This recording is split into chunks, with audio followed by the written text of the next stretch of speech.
Morning, everybody. We're going to be starting in about 2 minutes.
All right, good morning, everybody.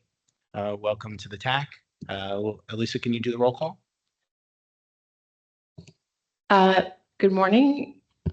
If you would kindly, I'll say your city and then if you could say your name for the record, please. Broward County. Here. That's Andres. Coconut Creek. Here, my time back. Thank you. Cooper City. Coral Springs. Thank you. Dania Beach. Davie. Deerfield Beach. Eliganale, Lorenzo. Thank you. Fort Lauderdale. Hillsborough Beach. Hollywood. Lauderdale Lakes. Lauderdale by the Sea. Lauderhill. Lazy Lake. Lighthouse Point. Margate. Carrie Ann, yeah. Thank you. North Lauderdale. Miramar. Oakland Park. Julie Leonard. Parkland. Jackie Waymeyer. Pembroke Park. Plantation. Sea Ranch Lakes. Southwest Ranches. Russell Muniz. Tamarack. Thank you. West Park. Weston. Wilton Manors. Thank you. you, sir. All right, well, good morning, everybody. Before we get to the Pledge of Allegiance, I just would like to say a few things. So there was a number of documents that were sent out to the group this week, and I realized it was quite a bit, and it can be a bit overwhelming. We're not expecting all those documents to be reviewed and commented on today. We'll go through those as we go through the agenda. Second is there is an executive board meeting that has been scheduled for 10:30 today, a special meeting. And because of that, we're probably going to have to wrap up here around 10:15. But there is a number of items that we do need to get through to today, and then we'll talk a little bit more about the next agenda and what we'll expect to review more in depth. So don't feel like pressured to provide comments on everything that was sent out this week. We realized it was a lot. So with that, if we could stand up for the Pledge of Allegiance.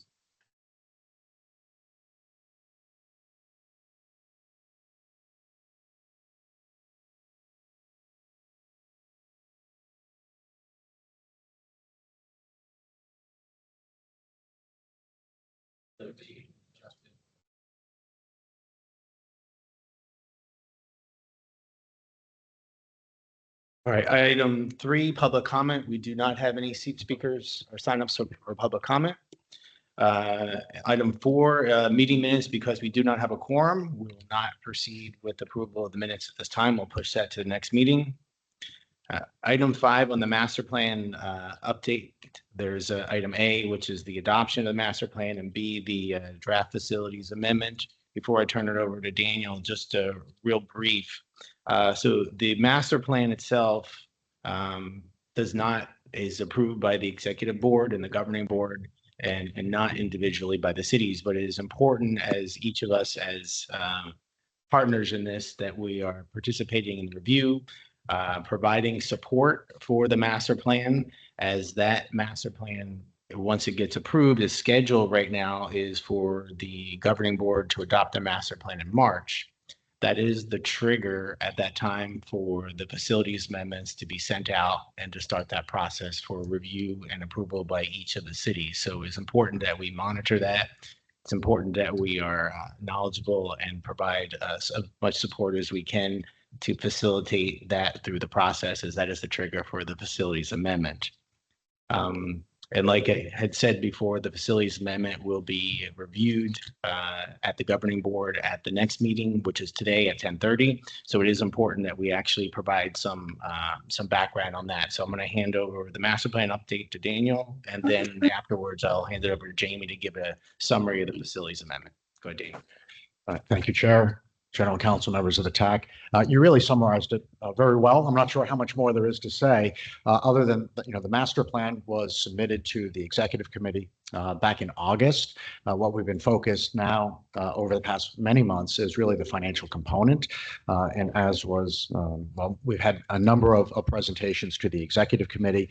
It will occur again on February 20th, where we'll be dealing with the master plan in total, including the financial plan and the facilities amendment. The hope is that it will be recommended for approval at the governing board on March 20th. Any questions on the master plan from the group?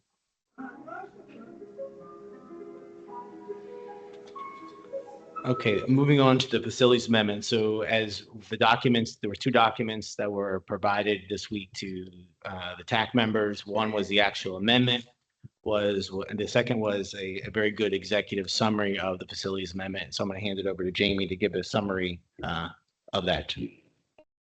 Thanks. So just so you understand what the facilities amendment is, the facilities amendment is an amendment to the interlocal agreement.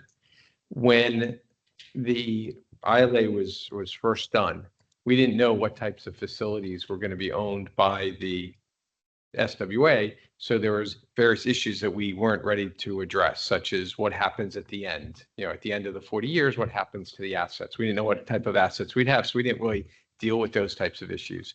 So the concept was that we'd pass the ILA, which we did, and then there'd be a master plan and a facilities amendment, and they kind of go hand in hand.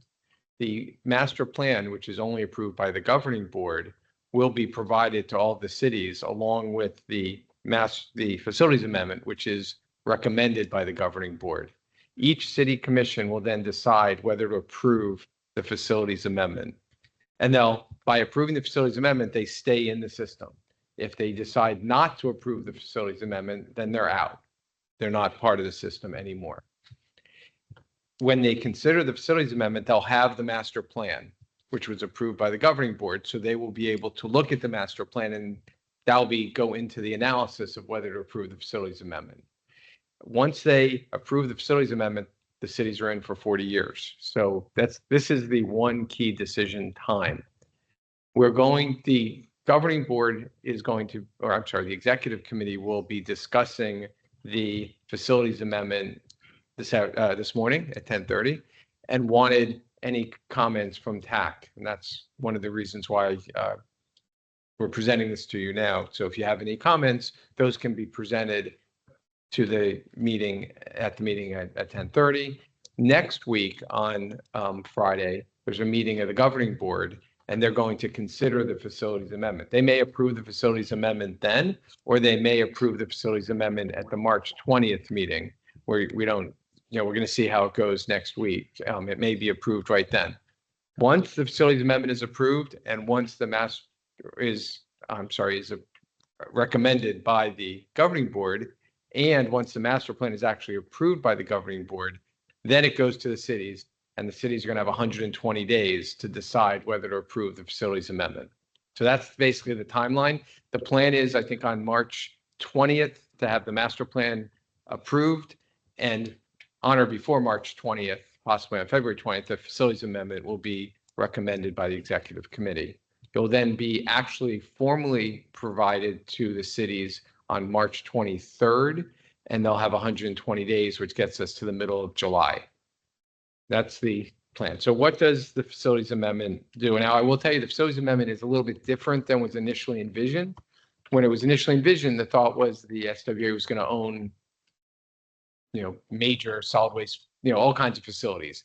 Now it's much more limited. So the facilities amendment is much more limited than what was initially envisioned.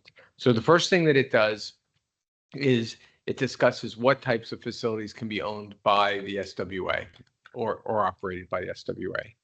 And it says right up front that the SWA cannot own or operate a solid waste facility, like a waste to energy plant. That cannot be done. The only way that could be done is if the ILA is further amended, and there's an amendment in this in the facilities amendment that says that would require approval by the county, but it also requires approval by the municipal members representing 80% of the population. So that's obviously a very difficult thing to do, and that's so that I know there was concern about the SWA owning a building a waste energy plant, so that can't be done. The ILA will specifically say that the SWA cannot have a solid waste facility. What can the SWA own? Well, they can own transfer stations. They can own permanent drop-off centers. They can own recycling facilities. And recycling facilities is very broadly defined in the amendment. And that's basically the first thing that this facilities amendment does, is it talks about what types of assets can be owned, and that's the first part. Second part deals with what happens at the end. So this is a 40-year agreement. It can be renewed for another 40 years, but for the first, what happens if at the end of the 40 years, it's decided the SWA is not going to continue anymore, and all the cities are going to go off on their separate ways. So what it provides is really there's really two different paths that can happen.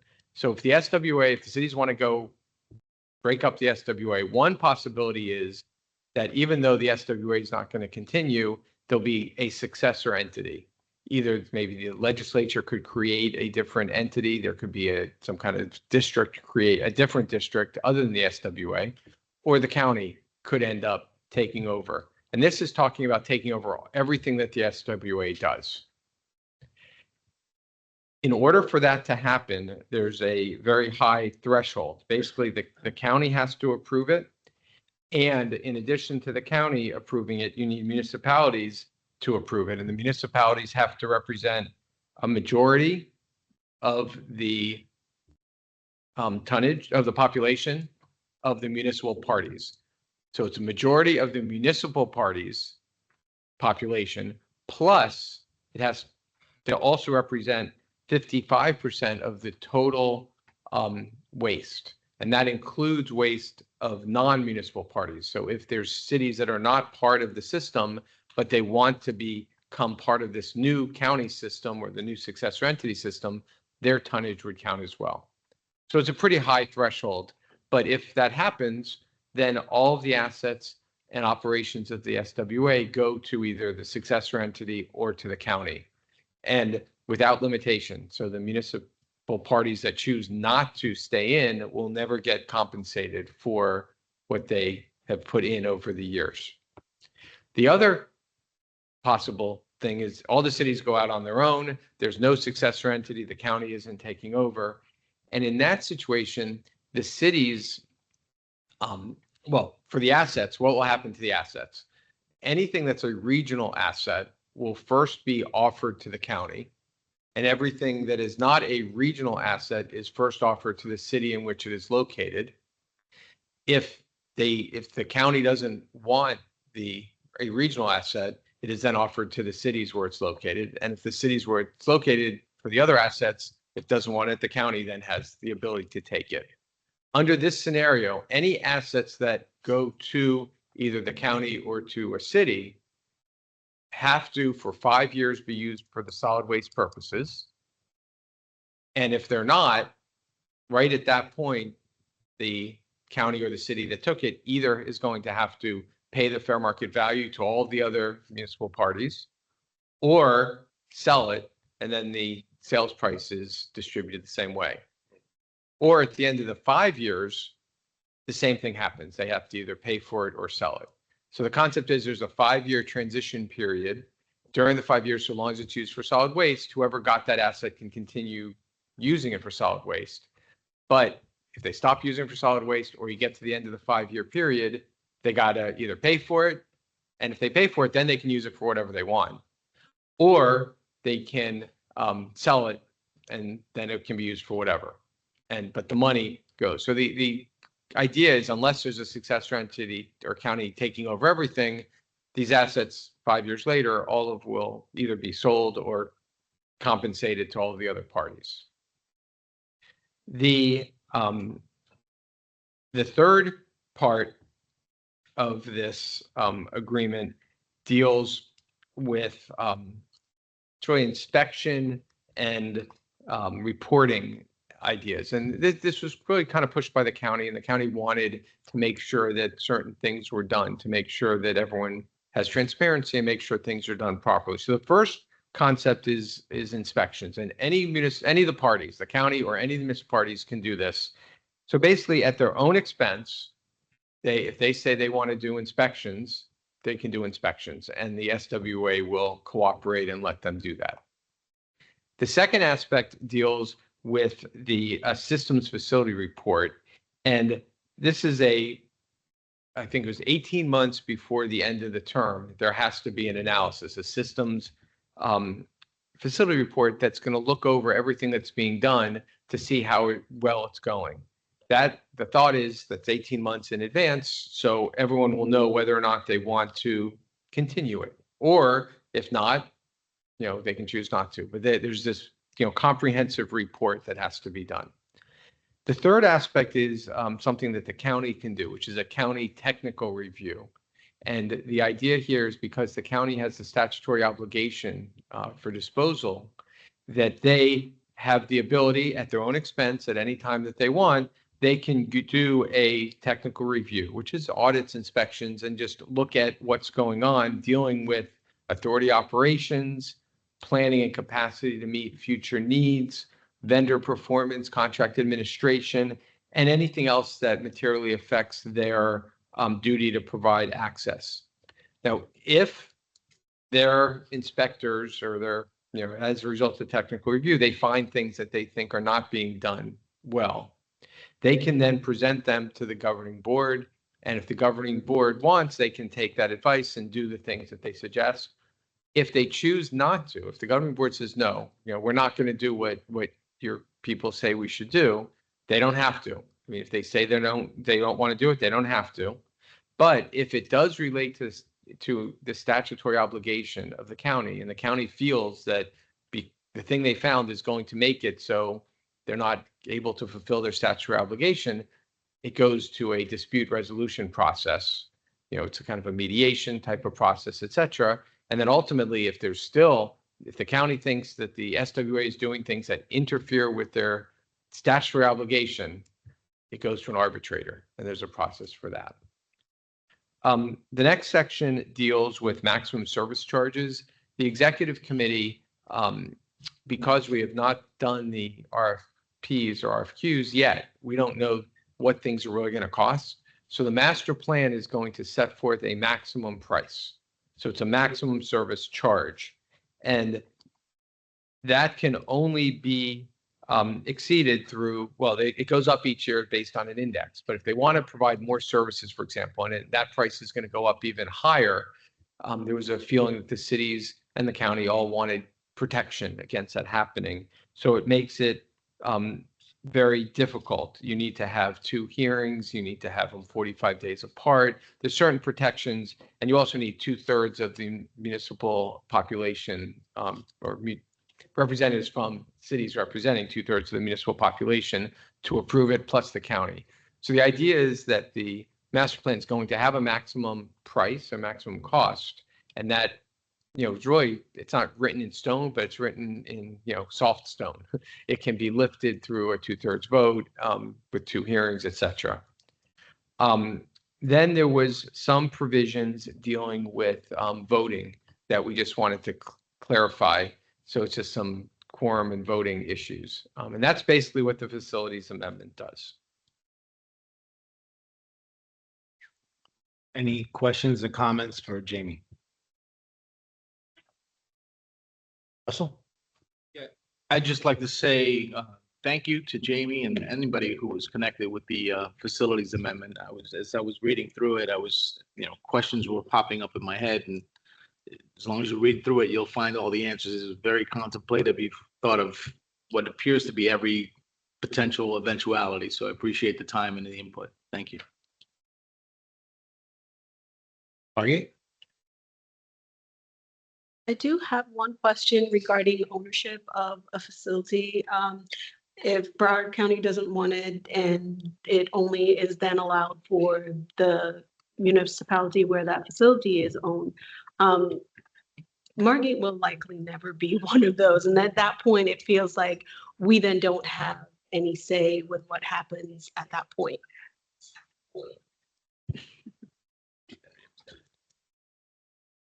Well, yes and no. Yes, you won't have the opportunity to own a facility, but I'm not sure why you'd want to own a facility that's outside of your city. But you will get compensated for it, though. You'll get your monetary. When it's either sold or when the entity that got it decides to, after 5 years, they're going to have to pay for it. And when it's paid for, Margate will get your proportion pro rata share. So you'll get compensated for it, but you won't. You'll never own it. You won't have the opportunity to own it. But like I said, I'm not sure why you'd want to own it. It would be a facility that's outside of your city that's not really doing anything with Margate. No, of That course, was- understandable, but then that in that aspect, then we would we could we would potentially get into an agreement with the municipality where the facility is located. Our municipal, our recycling waste would be able to go there. We could then, be able to have other islands with any of the other municipalities within Broward that want to use that facility.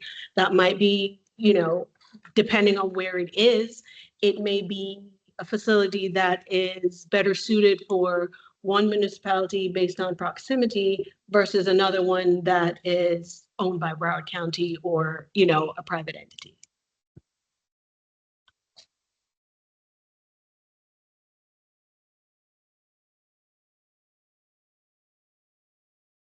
Ralph? Wait, if I just add one, we do have, if there is an asset and everyone declined, a non-regional asset, no one wants it, or I'm sorry, the county doesn't want it and the city where it's located doesn't want it. There actually is a provision that says we offered to all the other municipal parties. So Margate will have the opportunity to acquire that asset, even though I can't imagine why you'd want it, but you would have the opportunity, you will have an opportunity to get it. You'll have to, if you get it, you will have to within 5 years pay for it, but you will have the opportunity. Okay, that isn't, right, it's in 21.7.1.5 at the end. It does say if all parties to which an asset is offered decline to accept the asset will then be offered subject to Article 22 to county and then to the other municipal parties. So there's we did cover that. Okay. Just in case. Just making sure. We I thought don't I think might it's have going to missed that happen. in the brief. Yes, You never know. Better to have the option than not at all. we do have that. So, good morning, everyone. I promise I will be brief. Just a curious question on 8.18. Why in order for the Solid Waste Authority to own a solid waste disposal facility of, not a waste to energy facility, why was the number from 2/3 to 80% changed? That was a policy decision that the feeling was that there was such a strong feeling by some people that there shouldn't be a waste energy plant built, that they thought 2/3 wasn't enough, that they thought it should be 80%, that if we're going to undergo building a solid waste facility such as waste energy, which is a huge expense and a huge undertaking and very kind of controversial, it's got to be pretty much everyone's agreeing. So they thought with 80% of the population, it's not everyone, but it's pretty much everyone. They just thought it should be a higher threshold. And the county. So it's 80%. And the county. And the county. So Yes. the county can say no at Yeah. any time. Absolutely. Even if we have 80% or 100%. We went through this way before. Well, there's actually a statutory provision that says Yeah. that the county has, Right. cities can't build a waste energy plant or a solid waste facility unless the county consents anyway. Right. So yes, the county has to agree, but they would have to agree anyway under the statute. Right. So I don't know why we would, as an authority, say we want to make it harder. I mean, I understand the concept. You want to make it harder because this is a series. But if, we're going to do a 40-year agreement or at the end create some other kind of, facility or whatever it might be, I just think that, making it harder for us is something we might want to discuss, and listen, we're not the elected officials. We don't vote. I'm just speaking out loud, right? That's why we're here. The other thing, can you please go over the second scenario during the wind down on the sale of the assets, where where about the county and the 50% of the population has to. So is it the county and 51% of the municipalities or the tonnage, or is it the county but 50% of the population and tonnage has to agree to sell it to them? Well, this is not a sale. This right. This is just a transfer, and this is when they're taking over all the operations. Correct. So first of all, yes, the county has to want to do it. If the county says no, we don't want to do it other than our statutory obligation, the county does not want to be involved, they don't have to. So you need the county, and then so the county's going to offer it to the cities, and then unless you have at least 51% of the population of the cities that want to do that, and 55% of the tonnage countywide, including non-SWA cities. So it's kind of a higher threshold, but if they don't have at least 51% of the population of the municipal parties and 55% of the countywide tonnage, the thought is that it shouldn't go back to the county, and the city should continue to be on their own.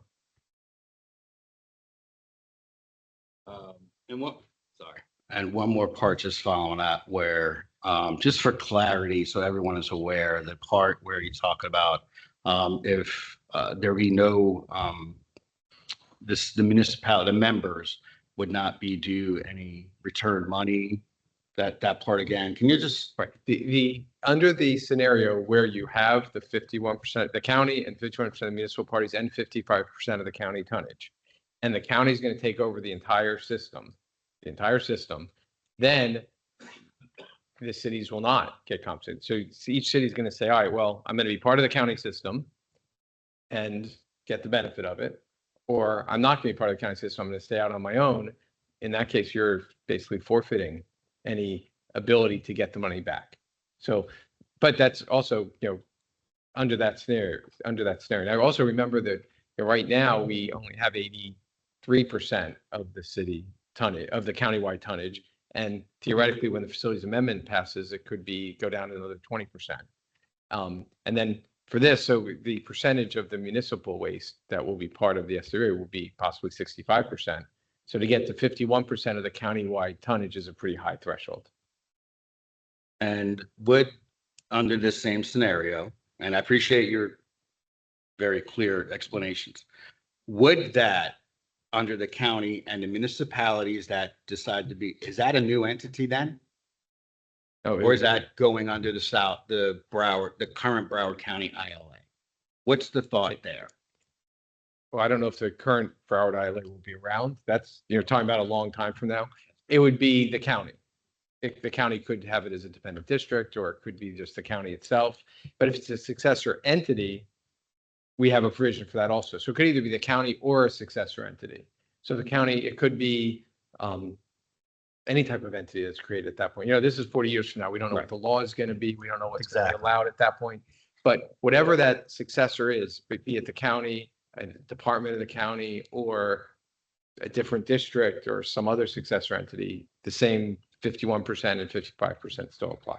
Right. I'm just trying to make sure that we all are aware and understand that one part of it says the county, and then it's the county and a certain percentage of the other municipalities, which may or may not create this new entity, which then we have another provision for because it's a new entity. So it's kind of like, and then you hit on my next thing, and I hope this is my last thing, about changing laws. In the future, there could be a change in law where, and I'm, again, just thinking out loud, that recycling processing is considered a solid waste disposal. Are we then in violation of our own? Well, you see what I'm saying? I I know there's change in law provisions, but Sure. please let's make sure. Sure. Well, unfortunately, with the legislature we have now, it seems like every session there's things that limit what we can do. But unfortunately, that's the way the Constitution reads. So yes, we are always subject to a change in law, and we will have to do it, follow whatever statute is passed at that point. So that could theoretically change how some of this works. But we would be protected under something like that, like where the county could not do an injunction against the authority if, for example, whether it's a MRF or a C&D processing facility or something that technically right now we are allowed to own, it changes. And then under this agreement, we're not allowed to own it. But the county will still have an ability to do some kind of injunction because we may or may not be stepping on their toes. It's hard for me to answer that because I don't know what the future law could be. I mean, if the law changes. Well, what if it happened tomorrow? Right. If the law is, look, tomorrow the state not tomorrow, but by July 1st, the state legislature could pass a law saying you can't have this type of us. We can't exist. In that case, we go into the termination provision as if we were at the end of the 40 years, and then we'll go through that whole process. I don't see that happening, but there's no bill pending to eliminate us. But you never know. So, I can't really opine as to the future changes in law. But so perhaps could we, again, just thinking out loud, have something in there that we are, I understand we're probably protected by change of laws and stuff like that, but we don't want the county turning around and say, well, now you guys are, you're interfering with our state obligation, and we have something where we could go and, it says, you guys understand it was there that we can do an injunction against you now. You need to stop operating or whatever it might be. Right. Well, there's nothing in here that says that they can do an injunction against us. There's no provision like that. But if the law changed and it said the county's the only one who can provide these services, we have to follow state law. So I don't know what we can do contractually to protect us against that. I mean, the legislature can do whatever they're going to do, and we're going to have to follow it. So there's nothing contractually I can do to protect us against that.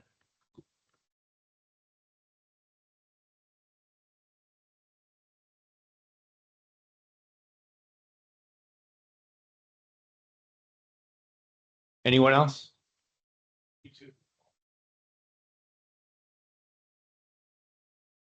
I just have a comment.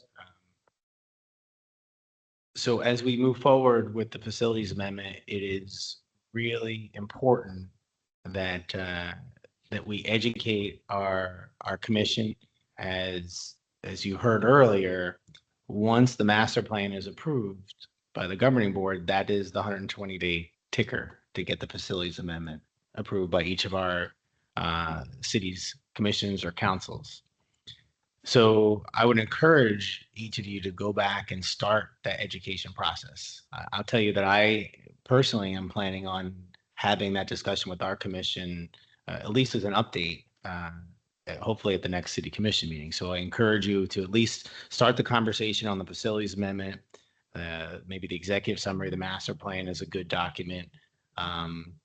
To start that conversation. I think maybe it's a little too early to go into the details of the C&D and the recycling ordinances, because I think we still have to flush out some issues there. But the real item before us is that we have to get done is that facilities amendment. So it's real critical that we start that process. So I just want to share that with you and kind of share what at least my intention is going back to my Sunrise Commission. So. Yeah, sorry. So at 10:30, the executive committee's meeting. So they did want to know if TAC had any comments or suggestions. So I know you don't have a quorum. You have 13. You're one shy of your quorum. But, it did sound like there was one suggestion that Mr. Trapani made about switching the 80% back to the 2/3. I don't know if TAC wants to make that as a comment at the executive committee meeting, or, you might want to at least talk about whether you have that or any other comments you want to make. I will tell you, that was a very long discussed issue. And there was a feeling that to go to 80% was necessary. But, if TAC feels it shouldn't be, that, is something you might want to raise. Just real quick, and I know this is, we're on a short time frame here as it is, but honestly, meeting an hour before the next meeting to submit comments and everything like that it's not fair to anybody, man. And I'm just saying it out loud. You could be mad at me. I really don't care, but it's not how we should be operating.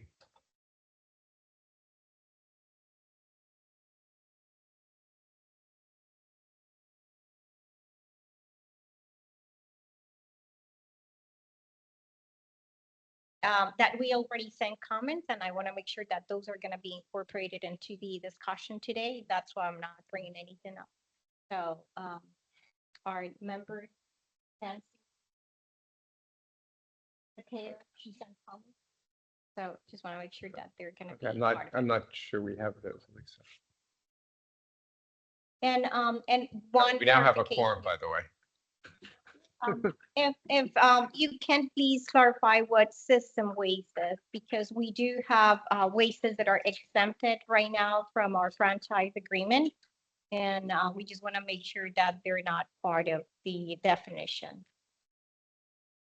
So right now we exempt landscape and. Right, nothing is changing. The definition of system waste is not changing. So system waste is all waste. Yes. Thank you.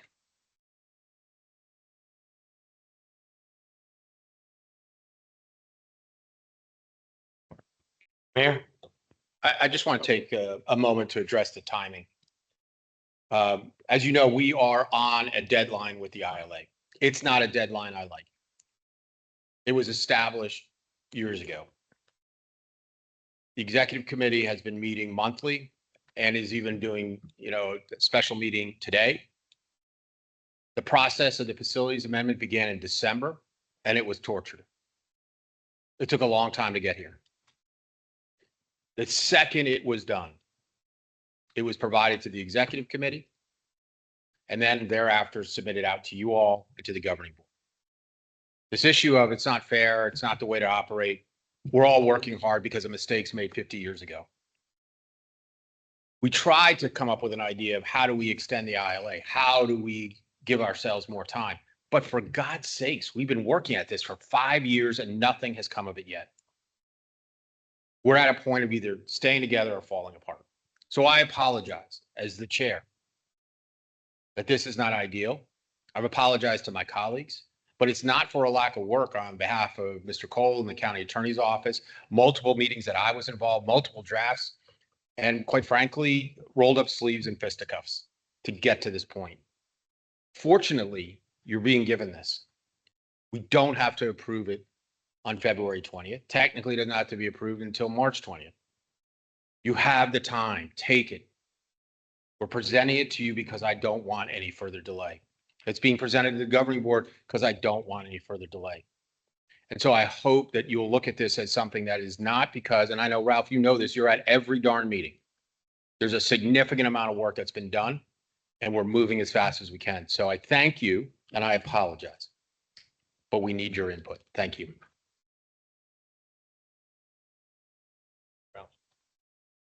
And definitely recognize the amount of time that has gone into this.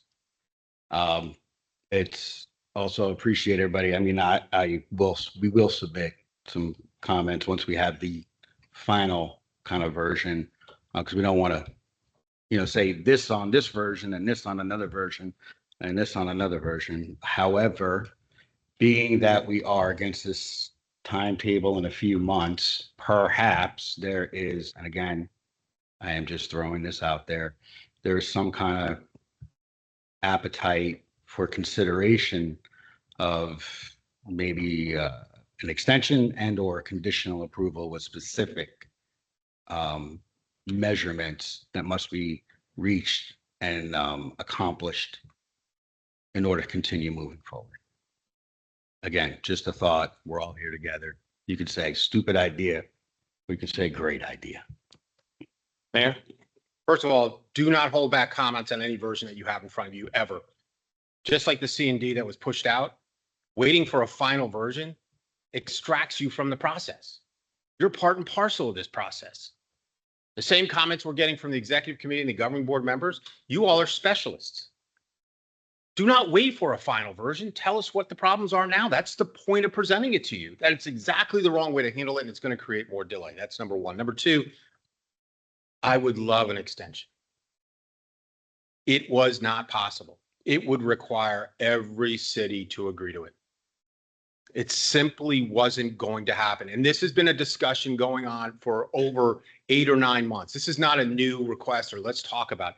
We are driving as fast as we can because of the urgency of the crisis we face and the mistakes that were made previously. It's not ideal. But the fact that there wasn't the amount of thought that's gone into this 50 years ago is why we're here. So please do not wait for a final draft. Please accept the challenge and please give us everything you have, whether suggestions, comments, edits, criticisms on the document, and we will take it into spirit. Thank you. Any other comments? Oh, Carol, I'm sorry. One comment that is really more, I guess, perspective and less technical comment on the facilities amendment. Having been through this process since we started with the solid waste working group, in fact, having represented a different city as a part of that, the whole point of the facilities amendment, at least from the perspective that I understood from the elected officials sitting on that board, was they wanted to understand the costs of these things. And the facilities amendment speaks to a lot of process. It speaks to wind down, which is, a very valid question. But somehow or another, as we go back to elected officials, the question we're all going to get asked is cost. And other than a process for an above normal increase, cost really isn't addressed in here. So I guess my question is, how are we going to weave that in and draw that association so that our elected officials are comfortable that they know what the costs of what they're signing on to are? Right. Cost is not addressed in the facilities amendment or the ILA. That's addressed in the master plan. There's going to be a section in the master plan about that. And this limits any increases above that. That's what's in here. So now the issue will be, how detailed the cost will be in the master plan beyond the amount. And, Daniel is So the one we to will answer have that. to present to our elected officials with the facilities amendment the amended or updated master plan reflecting that cost? Because again, that's where the rubber hits the road. I'm going to bet most of us, that's the first question we're going to be asked, and maybe the only question we're going to be asked. So it's really critical that that be front and center, and what exactly is included in that fee is front and center and well defined. Again, the master plan is not approved by the cities. So it's kind of a interesting relationship. That's correct, but the master plan will be approved by the governing board before the facilities amendment is delivered to the city. So you will have that, and it will have the cost in the master plan. Daniel? So Chair, apologies, if I may, we've been working through the assumptions, the methodology related to cost. It has been presented at the last two executive committee meetings. It will also be presented as it gets refined on February 20th and again on March 20th. So we've been having one-on-one briefings with members of the executive committee and the executive board talking about cost. We've been meeting with staff from various ILA member communities talking about cost, soliciting feedback. So I would be glad to speak with you offline. I would invite everybody to tune in or attend the next executive committee meeting or executive committee and governing board meetings where it will be further refined. I mean, I think we've been pretty active. Plantation's been at almost all of these meetings. Again, I think this is a very sort of loosey-goosey relationship between the facilities amendment and the master plan and costs. And again, I think we're going to have to be very clear with our elected officials. The other thing I would point out is, you know, in a month between presentations, the cost went from $3.45 a ton to $6 a ton. So again, I think we've got to be very, very clear what we think those costs are going to be and what exactly is included in them. Because honestly, in the era that we're in with the fiscal constraints that are going on and that are potentially coming down from Tallahassee, money is king. Thank you for your feedback. Jackie? Sure. I just had one comment when it comes to communication. So the first I heard that there's an executive committee meeting at 10:30 is right now at this meeting. And as a TAC, I'm sure that we all assist in trying to get our elected officials here to the meetings. And we know that there's a fire lit under us to get this moving. If we knew there was an additional fire lit under us for today, then we probably would have moved even quicker as much as we can. So if there's some way that we could have some extra communication on when the other meetings are scheduled, when they're last minute, that kind of thing, that would be helpful to us to ensure that there's a quorum here for all the meetings, that we get as much information back to you all as we can in a timely manner. So maybe just including us on those emails might be good. Excellent point. Thank you. Ralph? So at the executive committee meeting later on today, you'll be speaking more in detail for the financial model, correct? Yeah, the primary focus of the executive committee meeting will be to talk about the facilities amendment and the executive director position. Oh, executive director, right. I'm sorry about that. Since Ms. Carol had brought up the increase from $3.75 to $6 per ton, can you give us a 2 cents on that? Yes, there are really two reasons why that amount went up, and it's a per ton surcharge. One was the inclusion of yard trash processing. So that was not included in the original model. And the other contributing factor was based on conversations with our general counsel. We can apply that surcharge only to ILA community tons generated, not to all tons generated in Broward County. So that knocked about $800,000 tons out of the equation. So it simply changed the denominator, which changed the map. Okay, and that would be across the board on all waste streams. Correct. And then how many tons does the current members of the ILA produce? A little bit more for the base year, a little more than 4 million. 4 million. So $24 million a year annually. And then in your financial model plan, it will be, and if I'm wrong, just say, no, that's not how it is. You have a chart that shows, you know, X amount towards education, X amount towards facilities or reserves. Correct. We'll be following that model. Correct. Okay, so the amount for education is how much? 50, 60%? We're starting at $10 per household per year. That's okay, $10. See, it's different, right? Because it's $6 a ton across 44 million tons, $24 million. No? Correct. Okay, so of that $24 million, 50%, I'm just using a number, would be used for education. I would want to verify the numbers before I share them with you. It includes the tipping fee for, an assumed tipping fee for recyclable processing, yard trash processing, education and outreach, the Right. administration of the authority, Correct. and the future build out of convenience recycle centers, building reserves.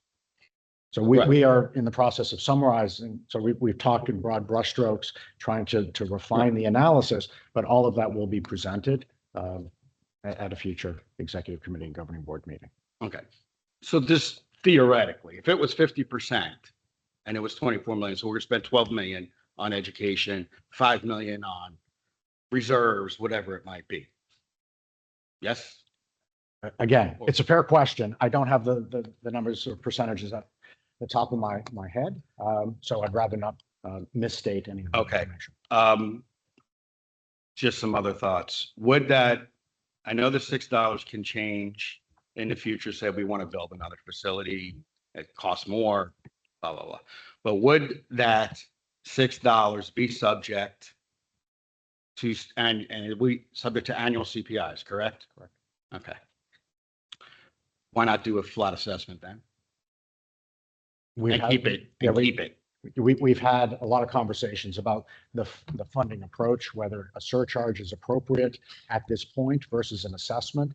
We may very well get to an assessment as facilities are being constructed, Mhm. but given the time sensitivity of this, so it's all, you may be aware, this is all based on calculating a revenue requirement and what is the most practical way to get to securing that revenue to allow the authority to survive past August.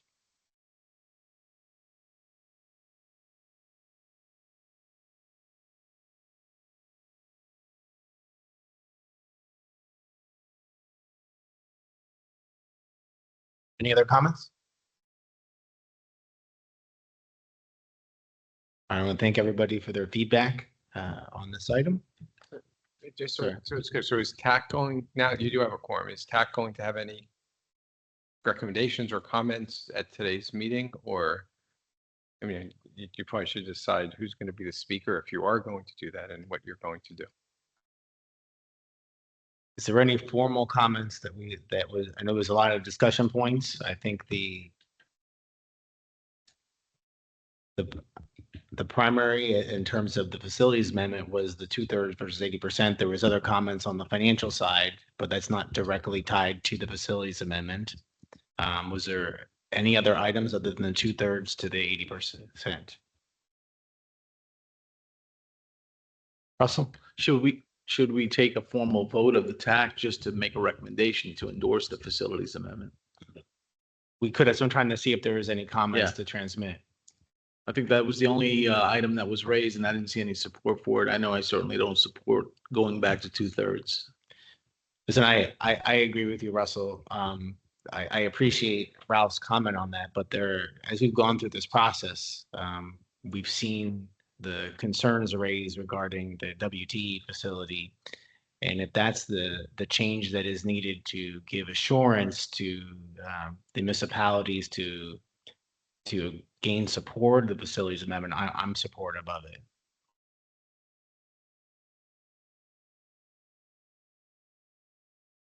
Oh, I'm sorry, Tamara. Hi, everyone. I have a quick question regarding Carol, because we don't have numbers and we are in the budget season right now, that we are doing it for 2027. I know you're working on the facilities amendment and everything, but if we don't have a number, how can we budget? How can we agree to this if we don't have a budget for the 2027? I think what Daniel's trying to say is they're working through those numbers, and that they will be presenting it in an upcoming meeting at the executive board. But there's no, the $6, I think, is the current number, but I think they're still refining that at this point. And we're all going to have to be patient, and it could require us to amend as we move forward as a budgetary process. Just a quick question to her point, and that is, right now we are all funding an annual contribution.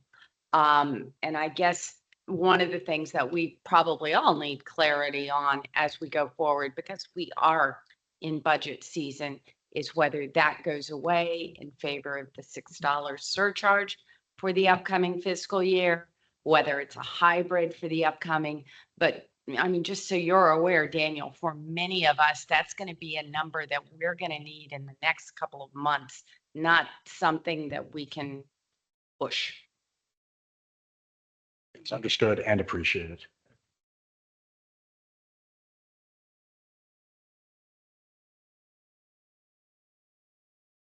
The facilities amendment or the master plan, but I think the authority should commit to a time of the year where they're gonna send us the amount that it's gonna be needed for every year. Yeah. Because we start our budget like now, like, Yeah. So maybe just have them committed to provide the figure, because I know it's gonna change every year by the first quarter of the fiscal year.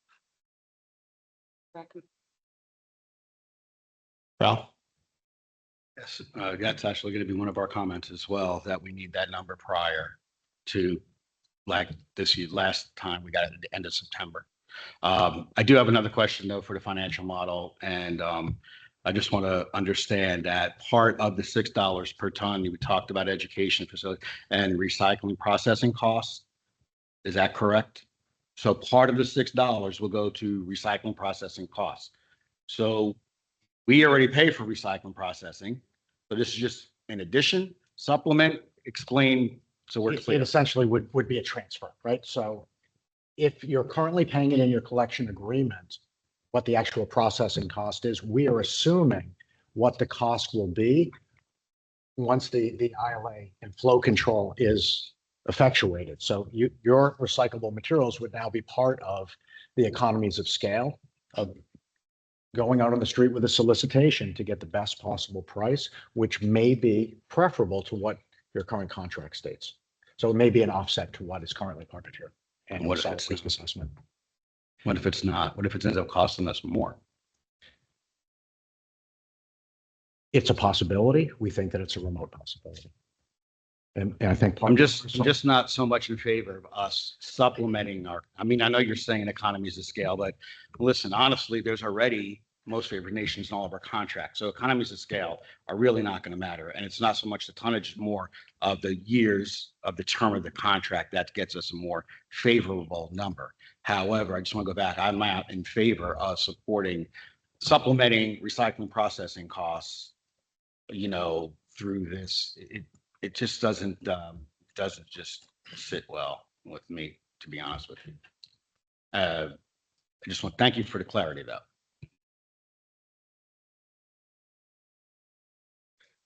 all right, we're around 10 o'clock here. Is there any comments that someone would make a motion for the board to vote on? I would move to approve the facilities amendment for the governing board to adopt. Any second? I'll second it. Second by Coconut Creek. Any other comments before we call any a roll call?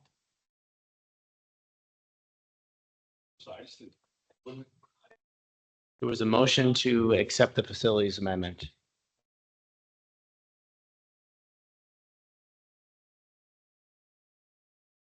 Any comments before we roll call? Could we, friendly amendment, could we amend it to accept the facilities agreement subject to addition of a provision about notification of costs for upcoming fiscal years? That's probably not something that would actually go in the facilities amendment. I mean, the facilities amendment is like your constitution.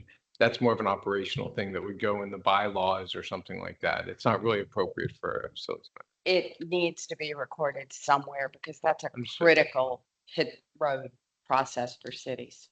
Yeah, understood. We'll make sure it is addressed. So I think that the comments, one second, Laura. The comments have been loud and clear on the financial side, and we have several members of the executive board that are here listening, and many of us are responsible for our budgets here in cities. So I'm pretty sure that message is being delivered. Ralph? So the motion is to approve the facility amendment added, but the facilities amendment is not complete. It's not the final version. And I'm not trying to get Mike mad. I'm not trying to get you mad. But I'm just saying, how are we going to accept something that's not the final version? When you say it's not the final version, this is the current final version. It's to recommend this version to the executive committee. I think that's what the motion is. Is that what the motion is? Okay. I mean, if you want to change something, now would be the time to make a motion. Well, I'm not in support of that. So I'm going to vote no because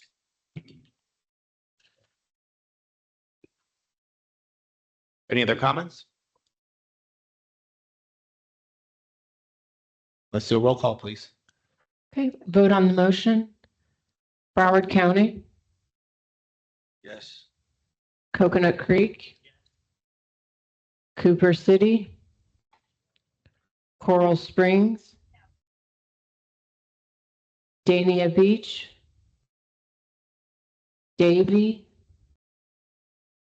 Deerfield Beach, No.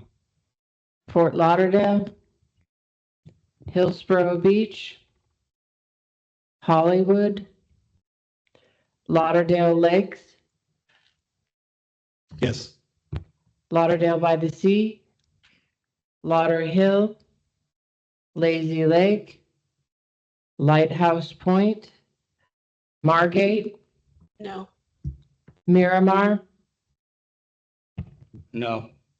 North Lauderdale, Oakland Park, No. Parkland, No.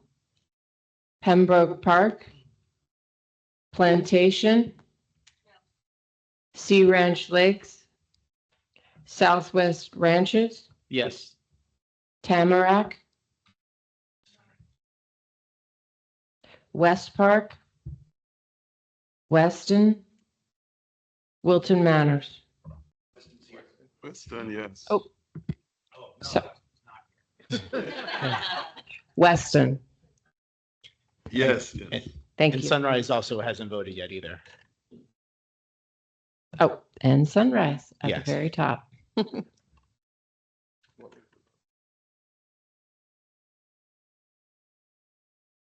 Lisa, what was the vote?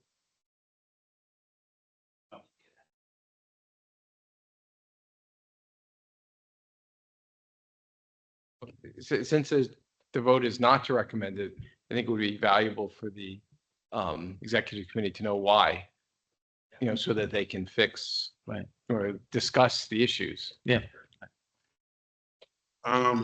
Before, sorry for, apologies for running late, but was it clear that we're meeting to review and approve documents here today? Yes, at 10:30 today, the executive committee is going to be discussing the facilities amendment. So they wanted the TAC to give any advice to the executive committee to assist them in deciding whether any additional changes have to be made. Next week on February 20th, the executive committee is going to potentially vote on this, although it may go until March 20th because the governing board has to approve it as well. Those are the two meetings.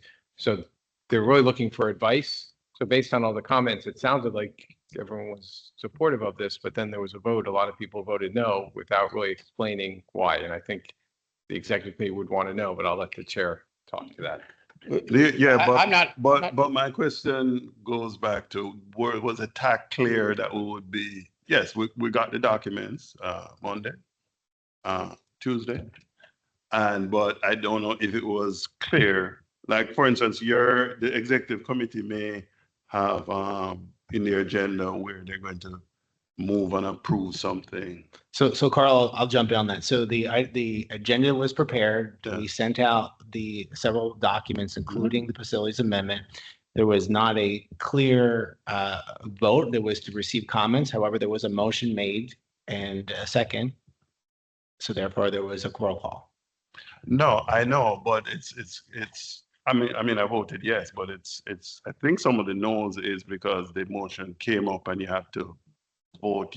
Comments are one thing, you hear the comments and then you can take by the comments, various comments, but put on the spot to make a vote yes or no, that is what I believe is hesitant for some, right? Because you're asking for an explanation. Yeah. Maybe you'll get that explanation that Yeah. weren't prepared to put, we're prepared to talk about general comments, but not to put the city's yes or no on the line. I don't know. That's what I'm thinking. Fair enough. Thank you, Carl. Mayor? I don't actually know why the TAC was voting. I actually don't know. What the executive committee asked of the TAC on short was to please review and get us comments. We're not voting at the executive committee today to pass it. We're going to be moving it forward, and we probably will move it forward in its current version so that at least the governing board has it by February 20th. And the comments will continue. The worst thing that could happen is that somehow this is interpreted as the facilities amendment has been voted down by a body who's had the time to look at it. I have no idea why there was even a motion and a vote, and I don't want to interfere with the work of this TAC. But from the executive committee's perspective, we just need your comments. We need your insight. We need the issues that raised, right? We know finance is an issue. And we hope that you can get those back to us as quickly as possible. And then today, what the executive committee will likely do is go over and see if there's any additional comments. To those members who said, I didn't know they were meeting, all the members of the executive committee know that there was a meeting today. Whether they got with you or not, I can't explain that. But in terms of what I think the executive committee would expect is for you to take this back and think about any other terms that need to be included, whether they're appropriately here or elsewhere. And then on February 20th, we're expecting that the executive committee likely will be recommending it to the governing board after we've had the additional time. And then the governing board will be presented with it. So I leave it to you all to decide your own governance. But I don't know what the assistance is by a vote against the facilities amendment, where most of you have complained you haven't had time to look at it. Thank you. Parkland? Yes, I just wanted to amplify that. I think voting no for me is that it's a little bit of a pressure when, again, we were not aware that our executive committee may know that there was a meeting at 10:30 today, but we did not know that the information we got on Tuesday was going to be voted on today. So I think that's the pressure. We don't have a final version. Sure, we can give you comments on what the current version is, but it's a lot of pressure for us to actually, as a body, say that we support something that we didn't know we needed to make a vote on. Is that the general thought of the folks that voted no?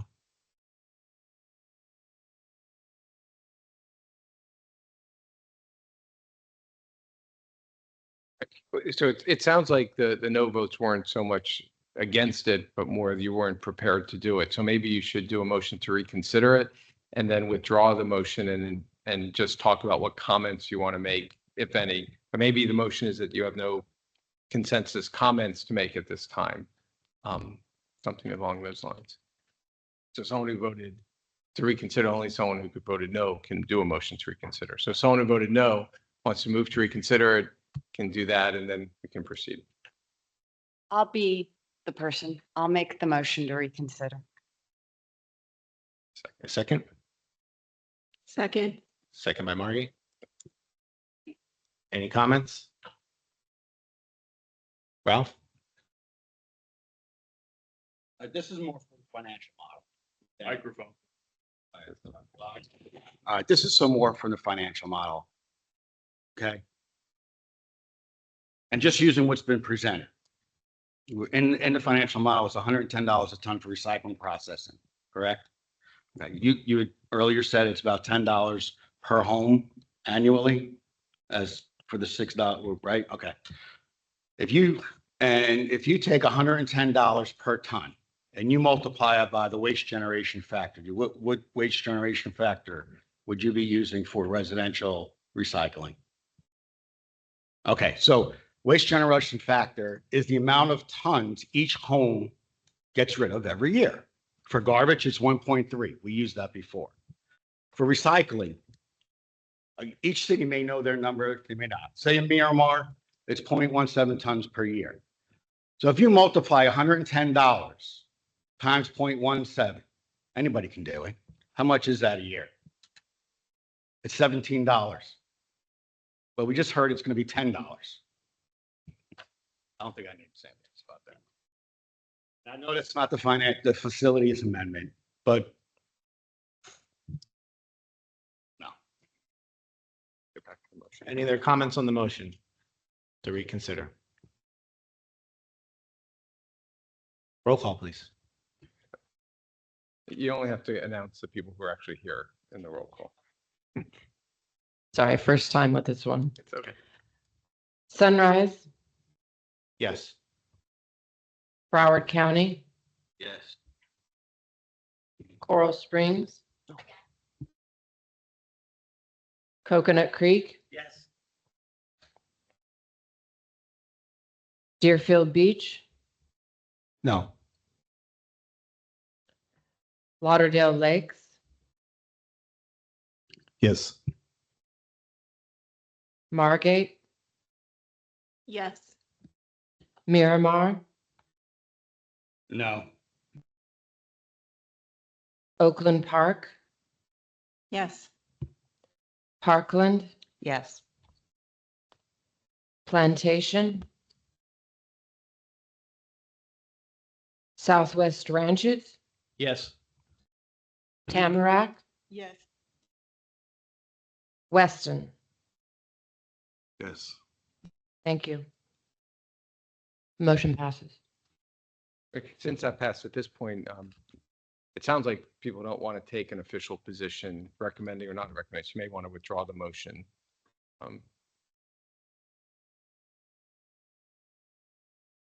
Yeah, I just want to say, like, with all due respect to my colleagues, the reason why we're here, we're under a very tight timeline. And so, and I understand that we're all busy and we all are tasked and we got this with very little time.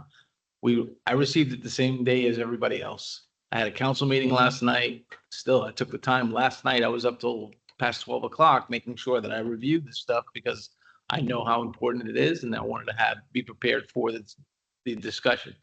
What we're talking about here is the facilities amendment. We're not, with all due respect to Ralph and to the people that raised the issues about the financial questions, I understand that. But that's not in the facilities amendment. That's not what we're talking about. Those are issues for another document, for another day. I think that we are prepared to endorse this facilities amendment, and I would have liked to have seen it. Just, I understand that we didn't need to necessarily give a vote behind it. That was an attempt to show support from the TAC to the governing board that the TAC recommends it. Seemed like that was the case in the comments. Obviously, there's questions, and so that's why that people were hesitant to vote on it. Maybe they weren't fully prepared to vote on it because they hadn't had an opportunity, and I understand that. But some of the issues raised as to potential drawbacks, I think, are a reaction to other aspects, other concerns that we might have. And I'm not saying that those aren't unfounded, but from what I read in the facilities amendment, and I read it cover to cover, I don't see any of those questions really as being necessary within the facilities amendment. That's just my comment. Thank you. So Russell, I understand your position. However, the message that this is going to send is the wrong message from the TAC at this point. So I don't disagree with your points, but I think if the motion stands as it is, it's the wrong message that we were trying to send to the executive committee and the group. So is the motion withdrawn? Draw the motion so that people have an opportunity to, discuss it further and give their comments later on. So I guess the only question now is there going to be any official position or comments to executive committee today? Or is there just no comments? And we'll just leave it at that.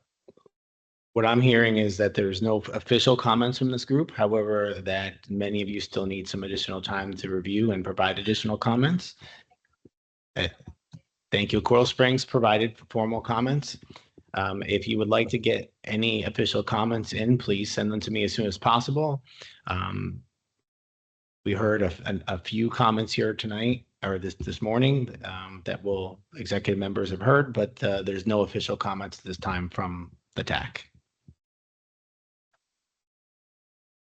Mark, I don't know why you said why there's no official comments. It's a meeting, it's recording, people made comments. There's no official vote of a consensus of a specific comment is what I meant, Carl. So for example, again, we're going back to the need for a vote. We're just providing the comments back to the governing board. Whether, official, yes, for comments by email, and there was some verbal. so I'll use example, Carl, if there was a specific. No, Yeah. I completely understand Yeah. what you say. I'm just asking about the word. There's no official comments from the TAC. For the TAC as a group, there are comments from individual members that have been sent in that are going to be provided to the executive board. Okay. Margie? I understand that the executive board is meeting this morning, right after this meeting, and then again next Friday to essentially vote and finalize the facilities amendment. Could I then suggest a timeline? I know it's going to be super short, obviously, with the holiday weekend of getting all comments to any comments you have in by, say, Wednesday, to at least give opportunity for that to be compiled, to be presented to the executive board, so we're not wasting time. So we also recognize their concerns with regards to the timeline, and we don't, in excess delay it a month or so. I understand the timeline is really short. Essentially, we only have Tuesday and Wednesday to be able to take it back to our team. If they're around, just, at that point, possibly having that time to get the comments by a set date so that they can vote on it on Friday of next week. I would say get your comments in as soon as possible. I don't know if I would even set a date. It would if you get me the comments, we'll get them to the board. Ralph? So maybe I just not understanding correctly. We'll submit comments and you're going to give them to the board. Correct? That is The correct. committee, the executive committee. Are we going to vote on those comments that are being submitted to the executive committee like we just had to do? Or No. we're just going to submit it Submitting and let it go comments. where it goes? We will not be having another meeting before the 20th. Exactly. Mayor Ryan. If the TAC feels the need to do that, I would encourage you to have another special meeting, just like we did this week. We set a quick special meeting so that we could have this discussion. So I would encourage you, if that's the concern, I'd move to have a motion to have another special meeting so we can get the comments. That's a simple solution. The board want to meet later this week or next week?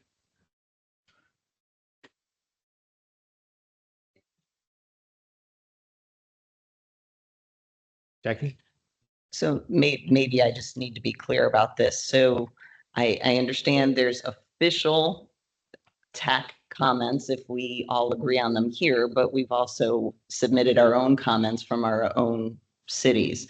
So wouldn't those kind of be equal in the sense that if our individual cities have comments and we've submitted them in and they're being presented to the executive committee, they would be looking at them just like they would be considering something that we decided as a whole? Correct. So listen, we are an advisory board.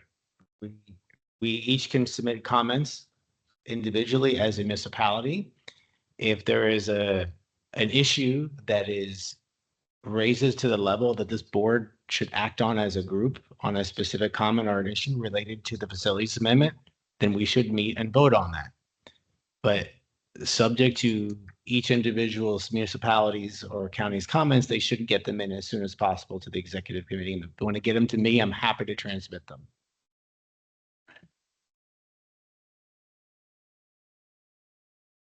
Is there a consensus for us, another meeting for next week? Russell? I would suggest that we have another meeting next Friday.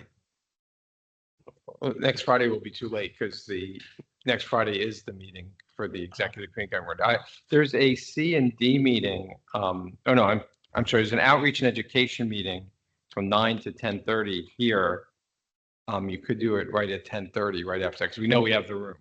I mean, if you can do it at 10:30 on Wednesday, on the 18th, we do know that we have the room.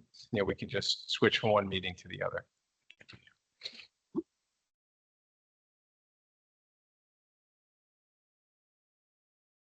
So have a meeting on Wednesday Right, to Wednesday at solidify our comments for a meeting on Friday Yes. for the executive committee. Why not just submit our comments? The other option is you just Just do the that. comments. You can Just have the comments in by sometime next week.